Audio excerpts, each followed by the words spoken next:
नरेंद्र मोदी जो है वो इतने स्मार्ट हैं कि वो जो यूए की नेक्स्ट लीडरशिप के साथ भी अपने ताल्लुकात रखना चाहते हैं। ये इंडिया के साथ बिजनेस करेंगे। इनको समझ आ गई है कि पाकिस्तान आपको मजहब का चूरन बेचता था, मजहब मजहब मजहब करता था। वो कहते हैं मुसलमान हम आपसे बहुत अच्छे हैं, हमें पता है आपके लोग इधर आके जो काम करते हैं, हमें इस चीज का अंदाजा है, हमें इन चीजों में छोड़ दें, हमें उस मुल्क के साथ काम करना है जो बिजनेस दे। ये कैसे मुमकिन है कि नरेंद्र मोदी अपने से कम रैंक के पॉलिटिकल शख्सियत को इनविटेशन दें, लेकिन उनको इस चीज का पता है कि ये इनविटेशन देना कितना जरूरी है।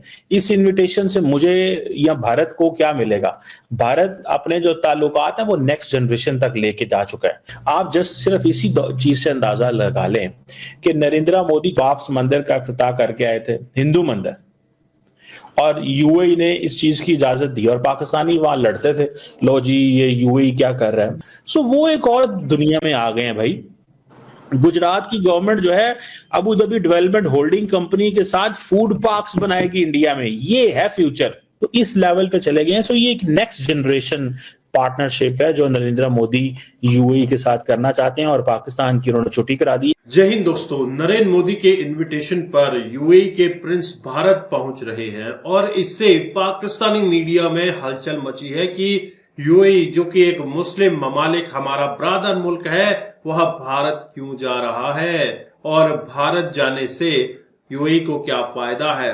इसी पर कमर चीमा कहते हैं कि नरेंद्र मोदी फ्यूचर देखते हैं और नरेंद्र मोदी के विजन को देखते हुए पूरी दुनिया उनकी दीवानी हो गई है और पाकिस्तानी यहाँ पर क्यों पगला रहे हैं, आप इस वीडियो को देखिए। दुबई के क्राउन प्रिंस शेख हमदान बिन मोहम्मद का इंडिया का दौरा, क्या ये सिर्फ जो ऑफिशियल विजिट है, क्या ये सिर्फ एक रूटीन डिप्लोमेटिक मीटिंग है या फिर दोनों मुल्कों के दरमियान इकोनॉमिक, डिफेंस और रीजनल स्टेबिलिटी के हवाले से भी नए रास्ते खोलने की कोशिश है? नरेंद्र मोदी जो है वो इतने स्मार्ट हैं कि वो जो यूए की नेक्स्ट लीडरशिप के साथ भी अपने ताल्लुकात रखना चाहते हैं।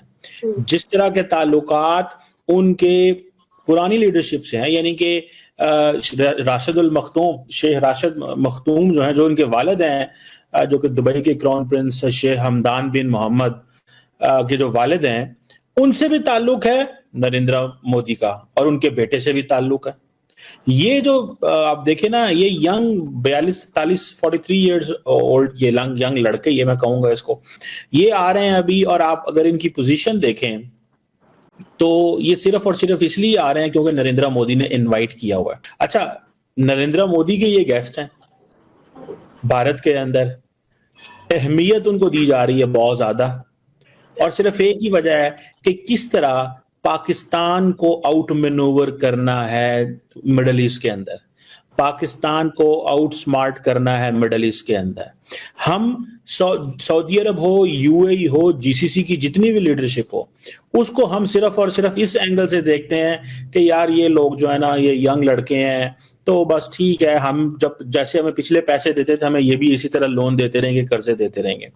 लेकिन ये बड़े स्मार्ट हैं, ये कारोबार करेंगे, ये इंडिया के साथ बिजनेस करेंगे। इनको समझ आ गई है कि पाकिस्तान आपको मजहब का चूरन बेचता था, मजहब मजहब मजहब करता था। वो कहते हैं मुसलमान हम आपसे बहुत अच्छे हैं, हमें पता है आपके लोग इधर आके जो काम करते हैं, हमें इस चीज का अंदाजा है, हमें इन चीजों में छोड़ दें, हमें उस मुल्क के साथ काम करना है जो बिजनेस देगा। इंडिया उनको बिजनेस देता है।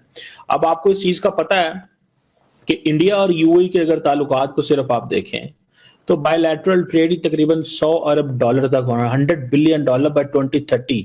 इस वक्त 70-80 अरब डॉलर की ऑलरेडी ट्रेड मौजूद है।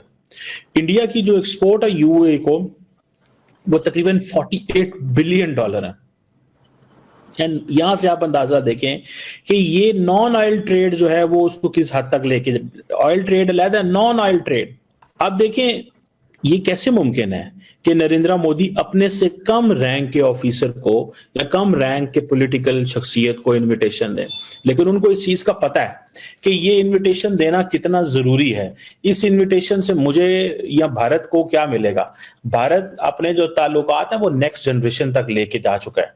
हमें अभी इस चीज का अंदाजा नहीं है। मैं आपको सच्ची बात बताऊं, पाकिस्तान को इस चीज का भी अंदाजा नहीं है कि यूएई कितना इंपॉर्टेंट मुल्क है इंडिया के लिए। इंडिया तो इनको कहते हैं, वो कहते हैं जी we are partners in progress. हम पार्टनर्स हैं इन प्रोग्रेस में।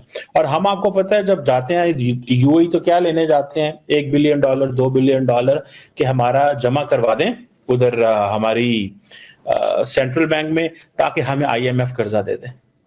और फिर हम उनसे ये भी डिमांड करते हैं कि कश्मीर के ऊपर जो है ना, आप वो बातें करें जो हम कहते हैं।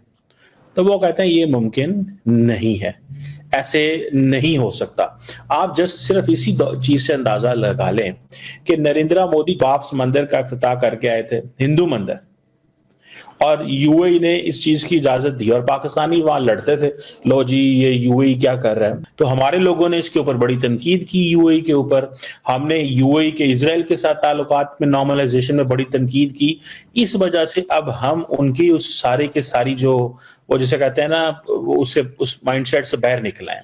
और अब तो बहुत आगे की बात चली गई है। अब तो इंडिया यूएई को इस चीज पे वैल्यू कर रहा है कि जो दुनिया में जहां जहां रेयर अर्थ मेटल्स हैं, जहां जहां पे भी ये रेयर अर्थ मेटल्स हैं, वो दुनिया से निकाल के आप लेके आए यूएई में, और यूएई और इंडिया मिलके उनको खरीदेंगे।